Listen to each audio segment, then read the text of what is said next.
Первое издание альбома, выпущенное на красном виниле с золотыми вкраплениями, российская technical brutal death metal группы Catalepsy с их альбомом Gravenous Hour, выпущенное американским лейблом Unique Leader Records. Привет, интернет! Меня зовут Владислав, и это мой обзор на винил группы Catalepsy Gravenous Hour.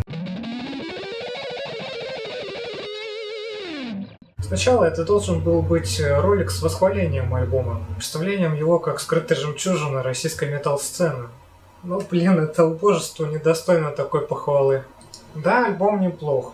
Да, в России мало групп, играющих настолько технично.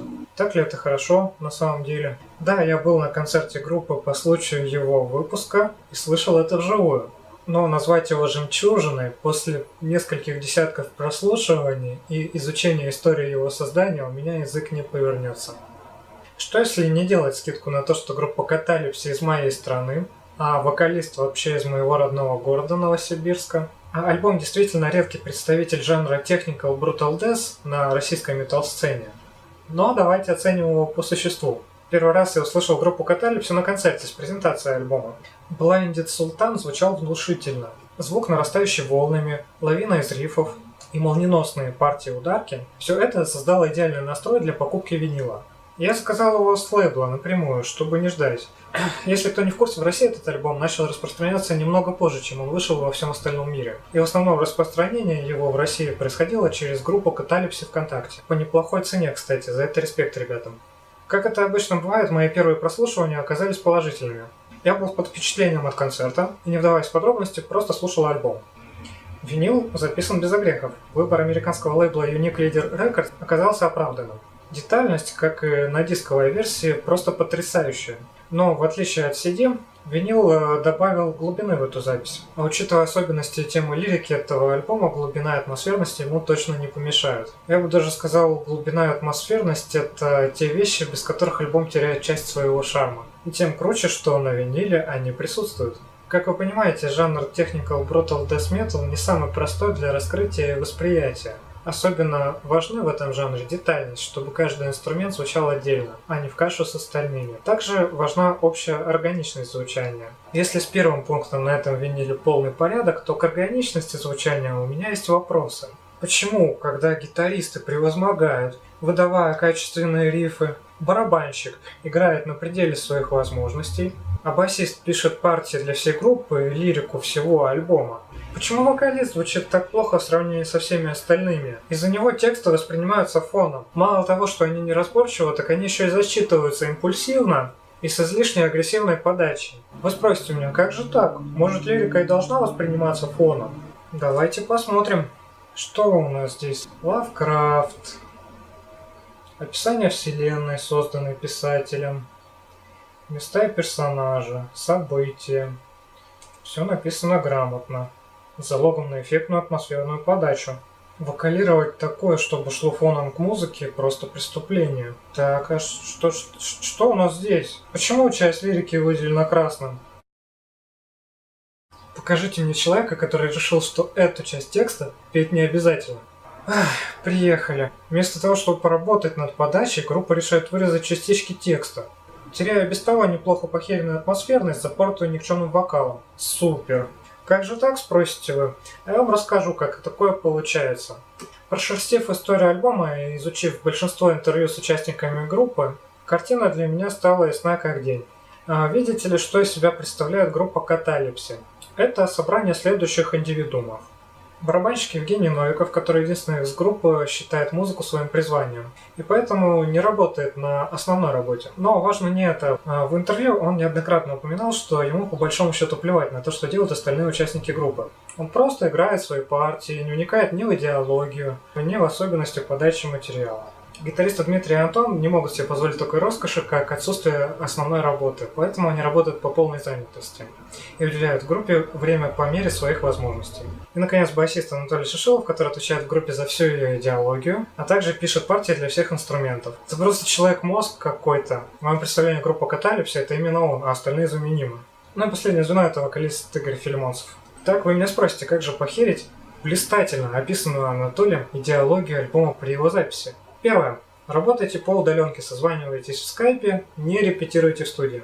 Это отсутствие командной работы. Второе. Превозносите свои личные амбиции выше идеологии группы. Когда каждый в группе хочет просто играть на своем инструменте, совершенствуя мастерство, но не вникая в идеологию, получается Gravenus Hour. Третье. Вносить правки в уже готовый материал, облегчающий работу на сцене при записи альбома, но ухудшающий при этом общее восприятие и понимание материала. Это я про вокал. Что же мы получим, если сделаем все по этому плану? Мы получим отдельно крутую ударку, которая тесно в рамках альбома, отдельно крутые гитарные партии, которые можно спокойно слушать на каком-нибудь сэмплере в качестве урока по гитаре, отдельно крутую лирику, способную погрузить в себя, оставив вас в мире Лавкрафта на час-полтора. Но все это вместе спорит друг с другом, и каждый элемент переключает внимание на себя. Все кроме лирики. Потому как оставленный в тени абсолютно никчемный, играющий фоном вокал не способен ее передать. Звучит это все раздроблено, сумбурно. И в итоге пшик и пропала вся атмосферность, пшик и надоело слушать после 10-го раза. Мой вердикт по этому альбому. Отсутствие командной работы, разрозненность коллектива, никчемная подача материала, также его низкая реслушабельность – это несомненные минусы Gravenus Hour. С другой стороны, в наличии техничность, отмороженная ударка, а также музыкальная часть, способная хоть немного, но погрузить вас в темный мир Лавкрафта. Выглядит как типичный середнячок, не способный конкурировать с китами мировой сцены, но способный раскачивать залы по всей Европе. А учитывая, из какой дыры ребята вылезли, ведь группе Каталипси уже больше 10 лет, а Gravenus Hour это по сути единственный альбом, который способен зацепить внимание требовательной к музыке аудитории, я не могу сказать, что это плохо, но есть резонный вопрос. Как они покажут себя дальше? Лично я надеюсь на то, что группа Каталипси продолжит развиваться, и на следующем альбоме они покажут себя с лучшей стороны. Ну а что касается винила в моей коллекции, это интересный экземпляр. Здесь у нас арт от Владимира Смердулака. Абсолютно отвязная вещь с вниманием к деталям. Могила Лавкрафта. Сбоку от нее подписаны инициалами Владимира закопанный вход в склеп. Кладбище с высшей сущностью, поглощающей души мертвых. Как я понимаю, арт является отсылкой к треку Гол Инквизитор, но это не мешает ему цеплять внимание и передавать дух всего альбома. Сеттинг происходящего на арте мне чем-то напомнил ранние работы Дэна Сигрейва, такие как Entombed Left Hand Pass или Suffocation, Effigy of the Forgotten. На этих обложках нет четкого сюжета, да, на них определенно что-то происходит. И детальность происходящего моментально цепляет взгляд, предоставляя возможность перенестись в мир по ту сторону обложки. Хочется изучить этот мир лучше, узнать все о его особенностях, чем он живет и дышит. А в случае с Каталипси Gravenus Hour вы действительно можете узнать больше, прочитав лирику альбома. Да, это как раз один из тех случаев, когда только прослушав альбом полностью, прочитав его лирику, рассмотрев во всех деталях арт с обложки, вы поймете в полной мере этот альбом и, возможно, полюбите его.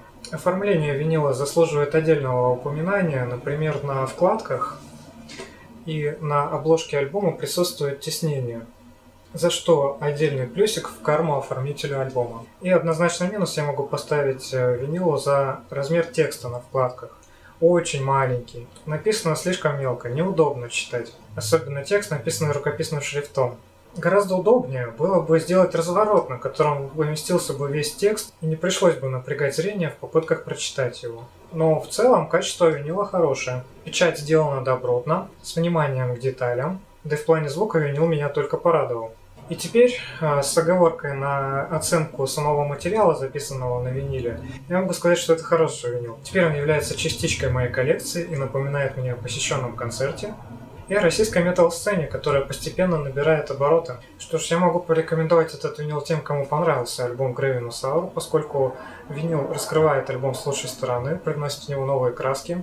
Но, как я и сказал, сам альбом в своем жанре Technical Brutal Death Metal является средненьким, поэтому будьте осторожны, ничего сверхъестественного вы на нем не услышите. Но, тем не менее, альбом оставляет хорошее первое впечатление, и его можно покрутить несколько раз. Ну а с вами был Владислав, слушайте только качественную музыку и слушайте ее на виниле.